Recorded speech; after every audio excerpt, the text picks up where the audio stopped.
Breve notas. El padre de la historia eclesiástica es el teólogo Eusebio de Cesarea, que vivió entre los años 260 y 340. Nació probablemente en Palestina, pero pasó la mayor parte de su juventud en Cesarea, donde tuvo como maestro a su amigo el presbítero llamado Pánfilo, razón por la que Eusebio de Cesarea recibió el sobrenombre de Pánfili. Sus escritos contienen numerosos extractos de escritores cuyas obras se han perdido. Es el autor de Historia Eclesiástica, fuente importante para el estudio del desarrollo de la Iglesia Católica hasta el año 324, y por la que se le considera el padre de estas materias. Las arañas muerden, no pican, y muchas arañas venenosas no tienen la suficiente fuerza en sus pequeñas mandíbulas para atravesar con su mordedura la piel humana, así es que no pueden dañar al hombre. El matemático, físico, filósofo y escritor francés Blaise Pascal, nacido en 1623 y fallecido en 1662, fue un sabio muy precoz, que a los 16 años Blaise Pascal escribió su ensayo sobre las secciones cónicas, y a los 18 años inventó una máquina calculadora. Blaise Pascal fue en realidad un joven genio.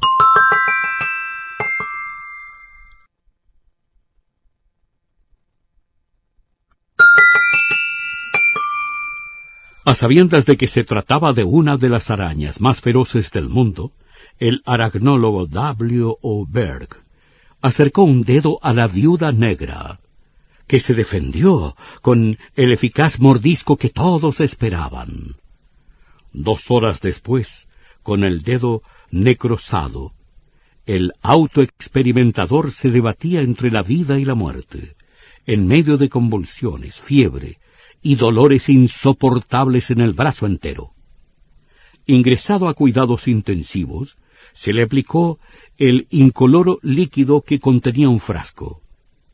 340 días más tarde, los médicos dieron de alta a W. O. Berg, cuyo nombre pasó a la historia en las etiquetas del primer antídoto para tratar mordeduras de arañas.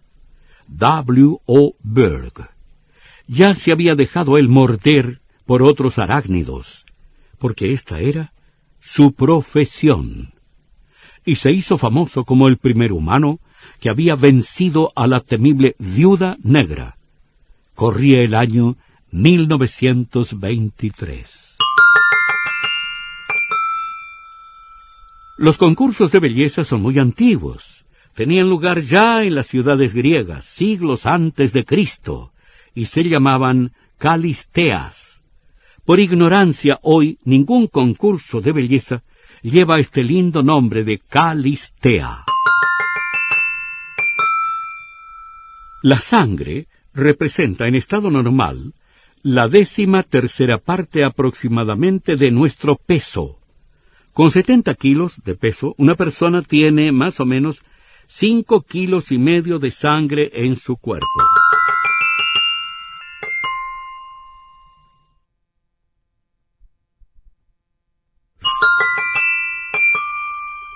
La esparraguera es una planta lilácea asparagoidea, de rizoma muy ramificado, hojas menudas, flores solitarias y espárragos, que son deliciosos.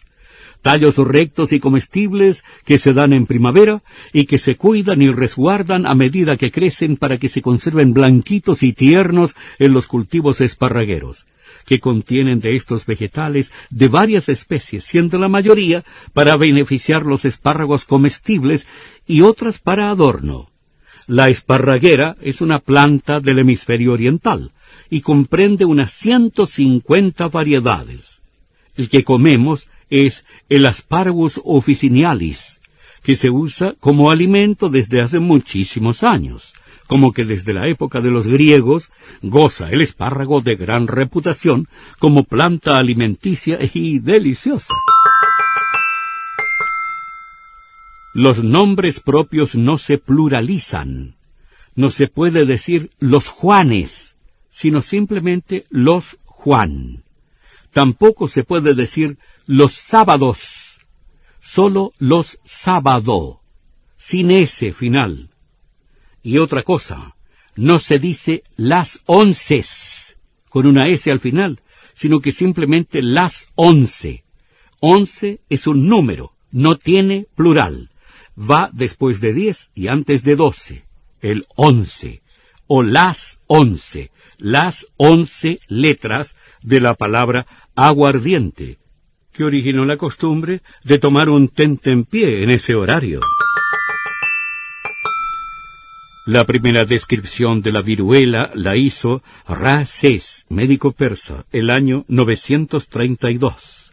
Pero ya la literatura de la India y de la China, el año 860, anotaba antecedentes sobre este mal, que había sufrido la humanidad durante siglos, hasta que en 1979 la Organización Mundial de la Salud proclamó que la viruela había sido erradicada, por lo menos como pandemia.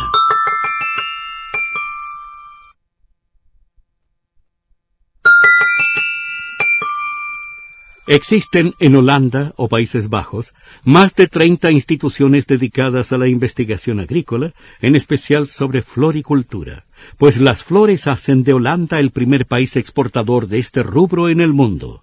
Las 3 estaciones experimentales más importantes del país, subvencionadas por capital público y privado, están en Aalsmeer, Lisse y Naaldwijk, donde los especialistas realizan experimentos genéticos con la misma naturalidad con que otros toman la maceta y la semilla y esperan el tiempo primaveral. La genética es la responsable de los continuos cruces entre variedades para encontrar nuevos colores y, sobre todo, mayor duración de floración. La fecundación in vitro es así la base de las especies raras que ofrece Holanda, cuyos científicos potencian los perfumes de algunas flores o emplean el código genético para atenuar un poco alguna apabullante esencia. De todo se logra en los más de 30 institutos agrícolas de Holanda. En la capital de Birmania, la ciudad de Rangún, se conservan varios importantes santuarios de la fe budista, entre ellos una gigantesca pagoda de oro llamada Chue Dakon, cuya cúpula dorada se eleva a más de 80 metros. El jabalí rebudia, porque el emitir su sonido, o su voz, si se quiere, por el jabalí, se llama rebudiar, por eso él rebudia.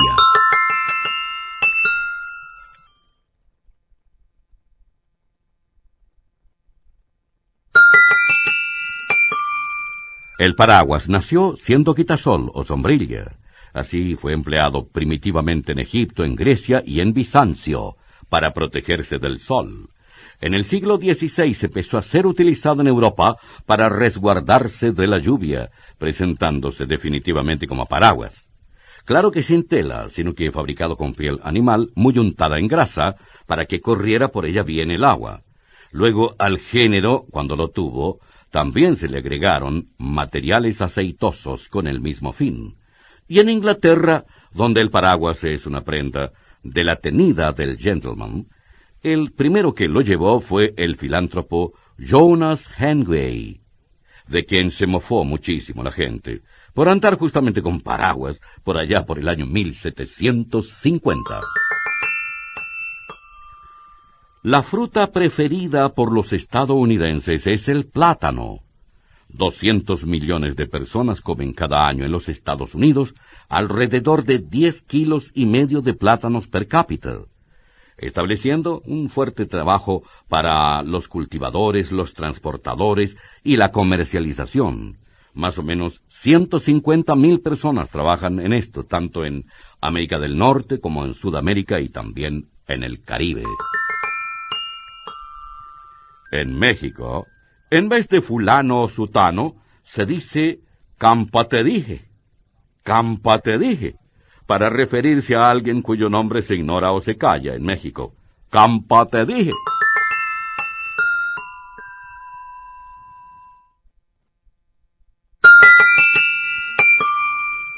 El primer avión que cubrió en un puro día la distancia Punta Arenas-Arica no fue chileno, sino que estadounidense, un Beechcraft que andaba en misión de acercamiento en Chile y que en puras 16 horas voló la distancia de 4.692 kilómetros, el día 9 de noviembre de 1944, haciendo que la gente dijera, chupa, oye, lo que son estos gringos, ¿no?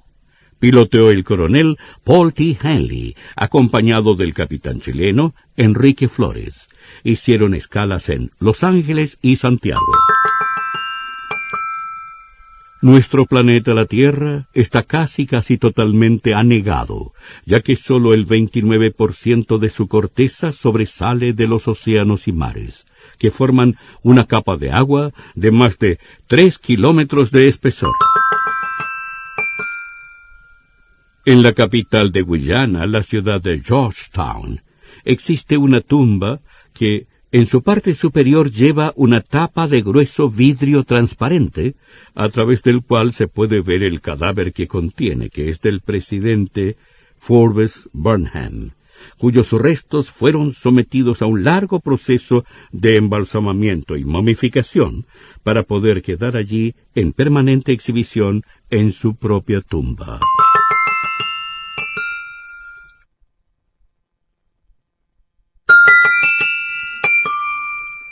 La tecnología satelital atiende también la vigilancia y la navegación de los barcos de grandes regatas, como de yates más modestos y otras embarcaciones deportivas.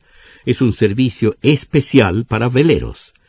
El posicionador, más conocido por sus siglas en inglés, GPS, Global Positioning System, que fue desarrollado por el Departamento de Defensa de los Estados Unidos a partir de 1975. Colocados a unos 17.600 kilómetros de la Tierra, de tal manera puestos que 4 de ellos están permanentemente sobre el horizonte.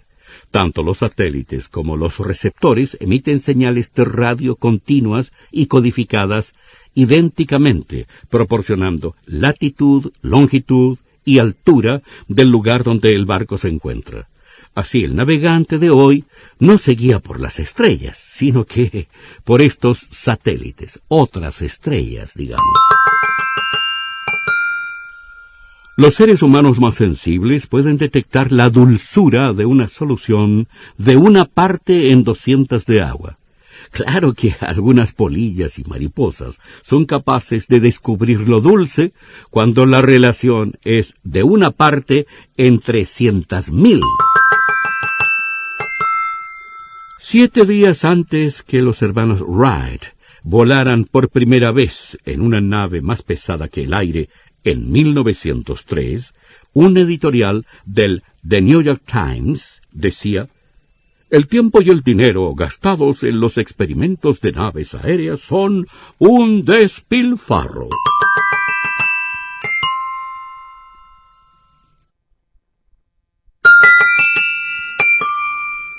En el mundo han existido diarios que pertenecieron a 2 partidos políticos opositores, que polemizaron en sus páginas. Por ejemplo, en los primeros años del siglo XX, en el cantón suizo de Zúrich, se inventó este tipo de periódico. Fue el Wochenblatt, destinado a servir simultáneamente a los partidos liberal-conservador y socialista, nada menos.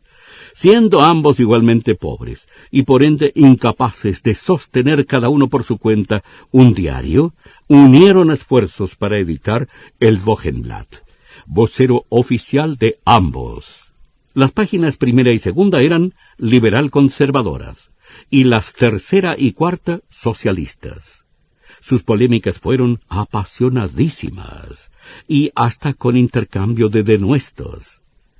Así fue este hito democrático casi increíble, el diario Wochenblatt de Zúrich, en Suiza. Los humanos somos capaces de percibir hasta 400.000 tonos diferentes con nuestro sistema auditivo, con nuestros oídos. El piloto estadounidense Charles Yeager fue quien efectuó el primer vuelo supersónico en octubre de 1947. Charles Yeager, el primer humano que sobrepasó la velocidad del sonido.